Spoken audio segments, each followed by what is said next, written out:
নওগাঁর মান্দায় ফুটবল খেলা নিয়ে বিরোধের জেরে শরীফুল ইসলাম নামে এক যুবককে কুপিয়ে হত্যা করেছে প্রতিপক্ষের লোকজন। মঙ্গলবার রাতে উপজেলার কসব ইউনিয়নে তুরুকবাড়িয়া গ্রামে এ ঘটনা ঘটে। নিহত শরীফ ওই গ্রামের সাহেব আলীর ছেলে। তিনি পেশায় একজন রাজমিস্ত্রি ছিলেন। স্থানীয়রা জানায়, কয়েকদিন পূর্বে ফুটবল খেলাকে কেন্দ্র করে দুই গ্রুপের মধ্যে বিরোধের ঘটনা ঘটে। এরই জের ধরে মঙ্গলবার রাত 10:30টার দিকে তুরুকবাড়িয়া বাজার থেকে বাড়ি ফিরছিলেন শরীফ। এ সময় একই গ্রামের সুলতান ও পারভেজ ধারালো হাসুয়া দিয়ে পেছন থেকে শরীফের পিঠে এলোপাতাড়ি কুপিয়ে রক্তাক্ত জখম করে পালিয়ে যায়।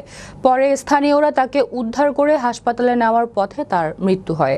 মান্দা থানার ওসি মোজাম্মেল হক কাজী জানান, নিহতের লাশ মর্গে পাঠানো হয়েছে। এ ঘটনা জিজ্ঞাসাবাদের জন্য একজনকে আটক করা হয়েছে।